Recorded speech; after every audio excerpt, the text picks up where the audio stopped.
한명숙 전 총리 왜 이렇게 논란이 되고 있죠? 출소하자마자 논란이 되는 핵심 이유는 사법개혁인 것 같습니다. 물론 이제 앞으로 이재화 변호사님 말씀하시겠지만 이게 여야가 정확하게 엇갈리는 입장이 나오고 있습니다. 그러니까 여당에서는 굉장히 억울한 옥살이였다 이런 얘기가 나오고 있고요. 야당에서는 그 사법부 전체를 뒤흔들려는 것이냐. 특히 이제 추미애 대표 발언 때문에 기소도 재판도 잘못됐다 이 발언 때문에 이제 그런 입장이 나오고 있는 건데요. 여러 가지 의혹들이 계속 있어 왔었어요. 그리고 한명숙 전 총리는 굉장히 그 본인의 죄에 대해서 무죄를 주장을 하고 있었고, 검은 상복을 입고 이제 자기의 결백을 주장하기도 했었죠. 그러니까 그런 측면에서 보자면 이게 진실이 엇갈리는 측면, 정말 한명숙 전 총리가, 돈을 받았을까, 이런 부분에 대해서는 여전히 논란의 여지가 있는 얼마를 상황이기도 받았다 하죠. 그러면서 9억 원이죠. 9억을 받았대요? 라고, 한만호. 예. 한만호 씨가 주장을 하고 있는 1심에서 거죠. 주장할 때 2심에서 이 말을 반복했잖아요. 바꿨죠. 말을 바꿔서 자기는 돈을 건넨 적이 없다. 그래서 이제 1심에서 무죄를 받고 이제 2심에서 이제 검찰의 수사 과정에 대해서는 이제 이재화 변호사님 말씀을 하시겠지만, 어쨌든 그 진실의 논란은 끊임없이 있어 왔는데, 이 2년 실형을 받은 것을 그냥 받아들이셨거든요. 예. 그래서 그 당시에 이제 당시는 여당이죠. 그때는 새누리당이고 지금은 자유한국당이 된, 어떻게 저걸 받아들였지? 무슨 이유였지? 뭐 이런 그 의문도 있었던 상황이죠. 그렇지만 이제 한명숙 전 총리 감옥에서 계속 끊임없이 주장했던 바는 본인의 이런 처지 이런 거 그 뭐 얘기하지 말고 유일하게 정권 교체만을 위해서 일로매진 해달라 이런 당부를 여당인 더불어민주당이 계속 했었던 걸로 제가 취재로 전해들은 바 있습니다. 그렇기 때문에 이제 이런 말씀하신 이런 정황들 때문에 여당인 더불어민주당에서는 한명숙 전 총리가 억울하게 옥살이를 한 거다. 그러니까 당시 2010년에 서울시장 후보였고, 그리고 2012년 대통령 선거를 앞두고 박근혜 후보의 맞상대로서 한명숙 총리만한 분이 없고, 그리고 당시에 이제 노무현 전 대통령 서거 때 그 조사로 굉장히 국민적 인기가 많았기 때문에 이른바 표적 수사를 통해서 이제 이를테면 박근혜 후보죠, 당시 후보의 정치적 맞수를 제거한다. 거기에 정치검찰이 동원된 거 아니냐. 결국에는 대법원, 법원도 협조해서 정치적 희생양을 만든 것이다. 뭐 이런 얘기를 더불어민주당이 하고 있는 거죠. 사실 아까 이재화 변호사께서 말씀하셨지만, 사실 그 한명숙 전 총리의 그 한만호 전 회장으로부터 그 금품수 수수를 터져 놓은 것 자체 시기가 아주 미묘합니다. 시기가 2010년 4월 9일 날 동아일보에서 처음 그 보도를 합니다. 근데 바로 직전에 앞서 이야기했던 곽영욱 그 대한통운회장으로부터 무죄 판결이 앉아 지금 1심에서 나오는 상황이었거든요. 그러고 나서 바로 그 다음 날 이 지금 동아일보 이 사건이 별건으로 지금 또 터지는 겁니다. 근데 왜 이게 터지느냐? 그러면 그때 한명숙 전 총리가 그해 6월 달에 있을 지금 그 지방선거에 서울시장 후보로 지금 출마를 하도록 돼 있는 상황이었거든요. 서울시장 후보로 그렇죠. 출마를 해서 네. 선거 내내 불법 정치자금으로 기소됐다라고 하는 그렇죠. 거죠. 당시 그렇죠. 그것 때문에 된 새누리당은 계속 얘기했고 그때 그 표 차이가 0.6% 차이입니다. 그러니까 1%가 안 됐었단 말이에요. 1%가 안 됐죠. 그러니까 일종의 상당한 그러니까 그 참여 정부의 그런 또 촉망받는 뭐 여성 정치인에 대한 그런 견제도 있지만, 당장 목전에 닥친 서울시장 선거를 이겨야 되겠다는 여건의 정치적 의도가 불순하게 개입됐을 가능성이 높다는 지적이 합리적으로 들릴 수 있는 근거가 되는 근데 것이죠. 정치적으로는 그것뿐만이 아니고요. 만약 2010년에 한명숙 총리가 서울시장이 됐으면 그 다다음에 그렇죠. 대선까지 총선과 대선이 그렇죠. 있잖아요. 총선과 대선에서 가장 중요한 위치를 차지하고 있는 자리가 서울시장인데 서울시장이 한명숙 그 시장이다라고 만약 가정을 하면 그건 뭐냐면 곧 또 노무현 정신의 부활이거든요. 그렇죠. 불편한 거예요. 노무현 대통령이 돌아가신 걸 빨리 잊고 선거를 해야 되는데 2009년 돌아가시고 2010년 서울시장에서 이기고 그 열기로 2012년 총선, 2012년 대선까지 가면 정권을 뺏길 수도 있겠다. 그렇죠. 이런 분석까지도 사실은 정치적으로 가능한 거죠. 그러니까 그때 당시에 특수일부장 누군지 아세요? 잘 아시는 분인데. 얘기를 해요. 묻지 말고. 그 김기동 그 특수일부장, BBK 검사. BBK 2인자. 그리고 지금은 그 사법연수원 부원장으로 가 있는. 사법연수원 부원장. 특수일부장이었고, 이제 주임 검사는 임관혁 그 부부장인데, 임관혁도 우리가 이름을 아는데요. 임관혁 지금 박근혜 정부 때 특수일부장 하다가 예. 잘 나갔죠. 예. 그렇게 하고 얼마 전에 계속 이름이 나왔었죠. 순천지청 차장검사로 내려갔는데요. 그렇게 하고 그때 당시에 검사장은 노완균. 노완균은 2013년. 임관혁은 몇 기예요? 뭐 기수는 잘 모르겠어요. 기수는 잘 모르겠는데. 그 모르는 걸 당당하게 얘기해. 아니, 중요한 부분은 예. 우리가 중수부를 폐지를 주장해갖고 중수부는 없어졌는데 이걸 보면 어떻게 표적 수사를 어떻게 하느냐 하면. 그거 재밌어요, 그런 게. 표적 수사를 하려면, 건물급 잡으려면 바로 수사를 하면. 이 같은 경우도 한명숙을 이 별건은 다시 수사하려면 여론의 비난을 면치 못 하잖아요. 이런 경우에는 특정한 한 언론의 단독 사건을 딱 그래서 여론의 힘으로 자기는 어쩔 수 없이 수사한다는 형식으로 취해서 수사를 해요. 그 두 가지 의미가 있죠. 여론의 힘을 빌려서 표적 수사를 하려고 하는 경우도 있고 또 하나는 일단 여론에 흘려놓고 이게 뜨지 않으면 밀고 가지 못하고. 간을 보는 거죠. 근데 이 부분은 이미 한만호로부터 진술서나 이런 거 받아놓고 목적 의식적으로 여론을 흘리는 거죠. 근데 사실 최동욱 전 검찰총장 사건도 비슷한 그렇죠. 것이었죠. 최동욱 전 검찰총장의 혼외자 문제는 조선일보에서 제일 먼저 보도했고요. 그렇죠. 사실 그런 사건은 저 어디 무슨 휴지통 이렇게 조그맣게 써도 사람들이 어머 그랬어 이러면서 다 찾아볼 기사인데 그걸 조선일보가 일면톱에 지난번에 올렸죠. 발언한 거 똑같이 또 하시네. 그랬었나요? 네. 죄송합니다. 아니 왜냐면 그 생각이 너무 분명하기 때문에 그러니까 이제 이런 식의 음모 이런 거에 언론이 자꾸 동원되는 기재가 되는 게 좀 슬프죠. 아니 사실. 기자시기 때문에 정확히 알지만 이런 경우 같은 경우는 표적 수사 그리고 이런 기자 단독 특종이게 되면 언론과 함께 플레이를 해나가는 거 아니에요? 사실상 그렇죠. 그러니까 이를테면 검찰에서 뭐 이런 게 있는데 굉장히 관심 갖고 들여다볼 만한 사안인데 그러면서 이제 간을 보면 이제 기자는 애가 타죠. 그래서 이제 계속 취재를 하게 되고 그러면 이제 요만한 단서를 주면 그걸 가지고 기사를 쓰고 그다음에 이제 언론도 간을 보고 이런 수는 있죠. 저기 CG를 한번 올려주시죠.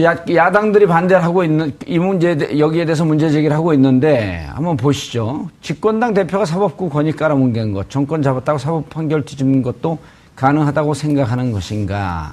자유한국당 지금까지 사법부가 어떤 판결을 내렸는지 그리고 양승태 대법원장이 13,000개의 임명권을 갖고 판사들 어떻게 옥죄었는지 이런 건 잘 생각하지 않는 것 같은데 바른정당 여당 지도부가 상권 분립을 무시하고 대법원 판결을 부정하는 것인 만큼 우선은 밀 수 없다. 자, 여기까지는 괜찮은데요. 다 충분히 나올 수 있는 논평이죠. 국민의당 사법부의 독립을 침해하는 무책임한 발언, 자기들만 옳다는 이분법적 사고의 전형. 이루고 호남 지역에서 지지를 받을 수 있을까요? 저는 이게 문제라고 생각합니다. 그러니까 대법원이 숱하게 잘못된 판결을 함에도 불구하고 상권 분립이라는 그 외피 속에서 책임을 지지를 않고 있는 거거든요. 비록 확정 판결됐다 하더라도 잘못된 판결은 성역 없이 지적을 해야 돼요.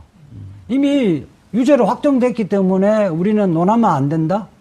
이거는 상권 분립을 형식적으로 이해하는 거예요. 사법부의 신뢰도가 OECD 국가 중에 최하위예요, 우리가. 그러니까 국민들의 그렇죠. 사법부에 대한 불신이 사실은 하늘을 찌르고 있는 거거든요. 지금 검찰 개혁뿐만 아니라 법원 개혁도 해야 된다. 그리고 평판사들이 사실은 그 정치적인 사건 부분에서 윗선에 눈치를 봐서 제대로 판결 못 하겠다는 것이 70% 이상이잖아요. 심각한 상태예요. 70%좀 나왔죠. 이상은 아니었고. 그것 좀 나왔죠. 그리고 오죽하면 전체 판사 대표자 회의가 100명씩 모여서 사법부가 독립성을 해치는 재판을 하는 이런 부분에 대해서 사법부 또 판사들에 대한 블랙리스트까지 있다고 하고. 그렇죠. 오죽하면 김명수 춘천지방법원장을 전격적으로 대법원장 후보로 지명하는. 그러니까 지금은 이제 옛날에는 정치 권력으로부터 독립이 중요했지만은 지금은 검찰 여론과 사법부의 수뇌부로부터 독립이 굉장히 중요하거든요. 김명수 대법원장 내정자는 최근까지도 사법부 내부로부터 독립을 강조했던 분이죠. 그리고 대체적으로 지금은 뭐 시국 사건이나 예. 이런 부분에서 이념적인 성향을 갖고 있는 사건이나 이런 부분에서 판사들이 자유롭게 판결을 못 해요. 예. 알겠습니다. 그런데 그때 당시에 2010년에 홍준표 당시 라디오 인터뷰에서 재밌는 얘기를 했네요. 1심에서 무죄가 날 것 같으니까 또 하나를 찾겠다는 것은 검사가 당당한 태도가 아니다. 이른바 이게 검사들이 피하려고 하는 별건 수사 아니에요. 네. 수사하다가 안 되면 다른 거 찾아내는 거. 네. 가장 비겁한 태도라고 이제 얘기한 거죠. 정치적으로 수사를 그만두라는 게 아니고 부끄러운 짓 하지 말라는 것이다. 1차 돈 받았다가 5만 달러 받았다는 게 무죄로 끝났으면 그걸로 끝나야지 뭘 또 찾아낸 것이냐. 조작의 냄새가 난다. 이렇게까지 얘기를 한 거예요. 네. 그리고 별건 수사는 6월 2일 지방선거 끝나고 소환을 하든지 그리고 직접 수사를 하는 게 옳다. 그리고 언론에 이 사건을 노출시키지 말아야 한다. 홍준표 자유한국당 대표가 저 때는 민주당이었었나요? 아니 그때 사실 뭐 한나라 그때는 집권 여당 한나라당이지만 한나라당 내에서도 주류가 아니고 약간 비주류 쪽에 서 있었기 때문에 검사로서 검사 출신 검사 아니에요? 출신이고 예. 그렇기 때문에 그런 별건 수사가 갖고 올 수 있는 여러 가지 정치적인 후폭풍 이런 부분 다 오래해서 이야기를 한 것이죠. 근데 문제는 지금 이분이 지금 뭘 하고 계십니까? 자유한국당 대표 아닙니까? 예. 근데 오늘 논평 놓은 거 보십시오. 오늘 지금 그 사법부의 결정을 지금 그러니까 지금 이 여권 지도부가 상당히 지금 무시하는 것처럼 그런 이야기를 하면서 강하게 지금 비판을 하고 있는 거거든요. 예. 그렇다고 한다면 이 처음에 단추 자체가 잘못 깨어졌다고 하는 것이 홍준표 대표의 생각이 지금도 맞다고 한다면 그런 식의 논평은 조금 자제할 필요가 있다. 또 하나는 생각이 뭐냐면 저는 그런 생각을 해봅니다. 그러니까 지금 그러면 한명숙 전 총리가 그럼 지금 대법원의 판결에 불복을 했나요? 다 살고 나왔잖아요. 예. 살고 나오고 그때 당시 판결에 대해서 그 부분에 좀 미흡한 부분에 대해서 지적은 충분히 할 수 있다고 보거든요. 예. 지금 남아있는 절차는 또 있지 않습니까? 우리가 지금 대법원의 3심이 다 끝났다고 해서 모든 게 다 끝나는 게 아니지 않습니까? 왜 우리나라가 재심제도를 두고 있습니까? 대법원도 실패할 수 있다, 실수할 수 있다는 것 때문에 재심제를 두고 있고 실제 재심을 통해서 과거 건의주의 정권 시절의 잘못된 판결들이 뒤집어지고 있지 않습니까? 예. 그렇다고 한다면 이러한 부분들에 대해서 잘못된 부분이 있으니까 그 부분에 대해서 재심을 하겠다는 식의 그런 말조차도 못하게 만드는 건 저는 문제가 있다고 봅니다. 알겠습니다. 실제 이 사건 초기부터 그 당 안에서 저희들이 이제 취재를 해보면 이 사건은 어찌됐든 한명숙 총리가 징역을 살기로 마음을 먹었기 때문에 그냥 여기서 2년을 살겠다고 하셨다. 그러니까 중간에 뭐 이를테면은 뭐죠 가석방이나 이런 거 요구하지 않고 다 만기 출소하시고 그리고 나서 재심 할 수밖에 없다. 재심 요구할 거다. 이런 얘기를 사건 초반부터 얘기가 있었거든요. 그래서 이후에 한명숙 총리 측이 어떤 행보를 할지는 좀 지켜봐야 될 것 같아요. 그런데 이른바 이제 70년대 박정희 독재 정권 네. 시절의 인혁당 사건, 예. 그다음에 민초학년 사건, 예. 그다음에 난민전 사건, 네. 그리고 75년서부터 79년까지 김기춘 당시 공안부장인가요? 그 주도했던 23건의 조작 사건. 간첩 조작 사건 이런 것이 재심 신청해갖고 30년, 40년 만에 네. 무죄가 나오는 경우가 90%가 넘어가고 있어요. 그렇죠. 그럼 그때 당시에 뭐라 그랬냐면 박정희 공화당 쪽에서 네. 사법부의 판결과 권위를 존중해야 한다. 네. 삼권 분립해치는 거냐? 그런데 40년 지난 다음에 보면은 다 조작 사건이었단 말이에요. 그렇죠. 그럼 어떻게 봐야죠? 그때 그 주장했던 사람들 돌아가셨겠구나. 이 문제가 지금 일반인들 보면 예. 양쪽 정치권의 공방 보면 다 일리가 있는 지적 같다는 느낌이 들잖아요. 예. 양비론에 빠지기가 쉽죠. 그래서 국민들은 판결문을 모르잖아요. 예. 그래서 판결문은 공개가 돼줘야 돼요. 판결문 공개를 안 하나요? 네, 판결문 공개를 안 하죠. 이 좀 주요 사건 같은 경우는 판결문은 공개를 돼지면 이런 경우를 보면 내가 생각할 때는 무죄인데 왜 유죄를 했을까? 또 유죄인데 왜 무죄를 했을까? 자기 판단을 할 수 있는데 사실은 언론 보도라는 것은 대부분 검찰이나 법원발 보도거든요. 예. 실체관계를 모르고 이게 왜 또 민주당은 자기들에게 유리하면 칭찬하고 불리하면 뭐 문제 있는 판결이다 이렇게 이야기하느냐 이렇게 비난할 수도 있는 거거든요. 예. 그래서 판결문은 특별 실명 부분이나 개인 프라이버시가 있는 부분을 제외하고 예. 다 공개를 해야 돼요. 이재 변호사님, 예. 제 BBK 재판 때도 대법원 판결이 예. 그냥 기각한다 이 한 줄이었거든요. 예. 이유도 없이. 예. 진짜 그러고 보니까 판결문 받았어요, 그때? 판결 받았죠. SNS에다 좀 공개 좀 하시 그랬어요. 그 판결문 하여튼 그거는 생각을 해보고요. 이 또 전원합의체 판결 중에 5명이 예. 지금 현재 양성태 대법관 체제에서는 보수 1색이라고 그러잖아요. 예. 그런데도 5명이. 그나마 예. 그 5명은 제가 공개를 할게요. 그나마 무죄 판결에 가담했던 이인복, 이상훈, 김용덕, 박보영, 김소영. 비교적 그나마 합리적인 보수라는 사람은 무죄에 다 가담했던 거예요. 알겠습니다. 이 문제는 다시 대법원 개혁, 그 사법부 개혁의 문제로 다시 고개를 들어야 되겠다. 네. 알겠습니다. 한명숙 전 총리님 오늘 새벽 5시에 2년간의 형을 만기 사시고 출소했습니다. 출소하면서 하신 말씀이 새로운 세상을 드디어 만나게 됐다. 지난 2년간 고생하셨습니다. 그리고 3번의 그렇게 힘들다고 하는 여름 징역을 마치고 돌아왔습니다. 당당하게 사시겠다는 그 말씀, 사법부의 개혁으로 이어지는 초석이 되었으면 하는 바람입니다. 도 협조해서 정치적 희생양을 만든 것이다. 뭐 이런 얘기를 더불어민주당이 하고 있는 거죠. 사실 아까 이재하 변호사께서 말씀하셨지만 사실 그 한명숙 전 총리의 그 한만호 전 회장으로부터 그 금품수수설이 터져 놓은 것 자체 시기가 아주 미묘합니다. 시기가 2010년 4월 9일 날 동아일보에서 처음 그 보도를 합니다. 예. 근데 바로 직전에 앞서 이야기했던 곽영욱 그 대한통운회장으로부터 무죄 판결이 앉아 지금 1심에서 나오는 상황이었거든요. 그러고 나서 바로 그 다음 날 이 지금 동아일보 이 사건이 별건으로 지금 또 터지는 겁니다. 근데 왜 이게 터지느냐? 그러면 그때 한명숙 전 총리가 그해 6월 달에 있을 지금 그 지방선거에 서울시장 후보로 지금 출마를 하도록 돼 있는 상황이었거든요. 서울시장 후보로 그렇죠. 출마를 해서 네. 선거 내내 불법 정치자금으로 기소됐다라고 하는 그렇죠. 것을 당시 그렇죠. 그것 때문에 된 새누리당은 거죠. 계속 얘기했고 그때 그 표 차이가 0.6% 차입니다. 그러니까 1%가 안 됐었단 말이에요. 1%가 안 됐죠.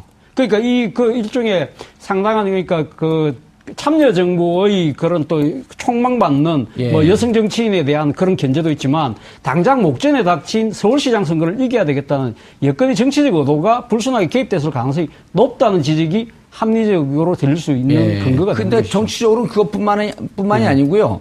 만약 2010년에 한명숙 총리가 서울시장이 됐으면 그 다다음에 그렇죠. 대선이 있잖아요. 대선까지 총선과 대선이 그렇죠. 있잖아요. 네. 총선과 대선에서 가장 중요한 위치를 차지하고 있는 자리가 서울시장인데 네. 서울시장이 한명숙 그 시장이다라고 만약 가정을 하면 그건 뭐냐면 곧 또 노무현 정신의 부활이거든요. 그렇죠. 불편한 거예요. 네. 노무현 대통령이 돌아가신 걸 빨리 잊고 그렇죠. 선거를 해야 네. 되는데 2009년 돌아가시고 2010년 서울시장에서 이기고 그 열기로 2012년 총선, 2012년 대선까지 가면 정권을 뺏길 수도 있겠다. 그렇죠. 이런 분석까지도 사실은 네. 정치적으로 가능한 거죠. 네. 그러니까 그때 당시에 예. 특수일부장 예. 누군지 아세요? 잘 그럼 아시는 분인데. 얘기를 해요. 묻지 말고. 그 김기동 그 특수일부장 예. BBK 검사.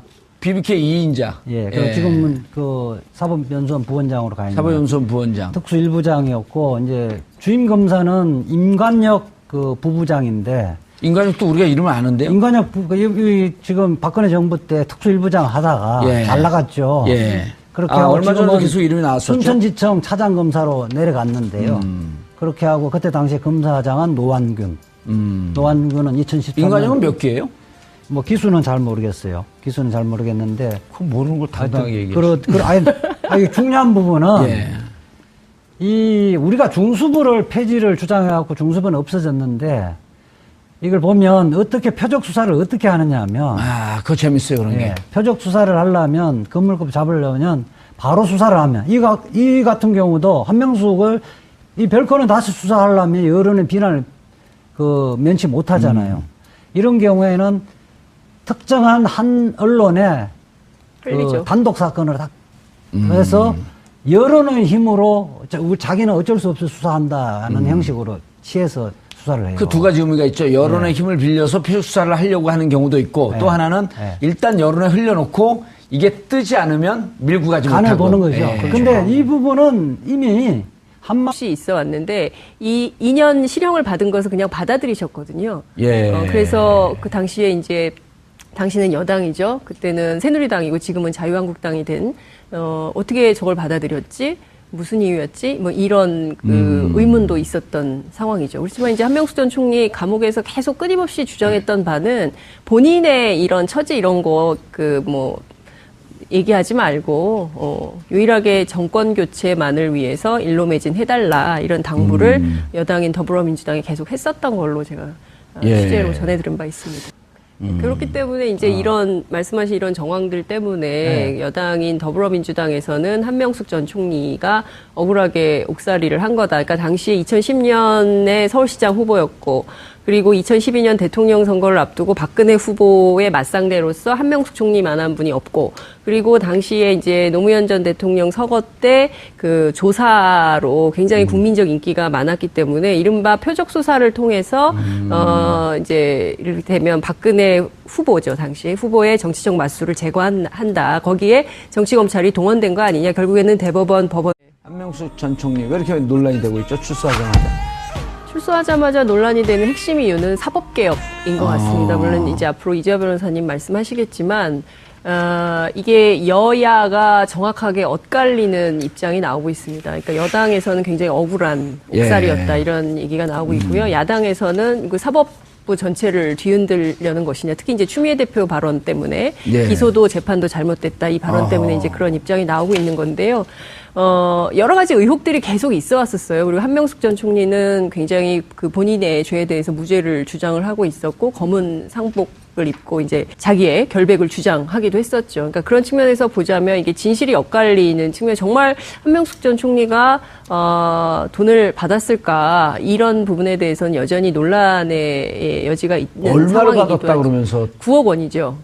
9억을 받았대요? 라고, 한만호. 예. 한만호 씨가 주장을 하고 있는 1심에서 거죠. 주장할 때 2심에서 이 말을 바꿨죠. 말을 바꿔서 자기는 돈을 건넨 적이 없다. 그래서 이제 1심에서 무죄를 받고 이제 2심에서 이제 검찰의 수사 과정에 대해서는 이제 이재화 변호사님 말씀을 하시겠지만 어쨌든 그 진실의 논란은 끊임없이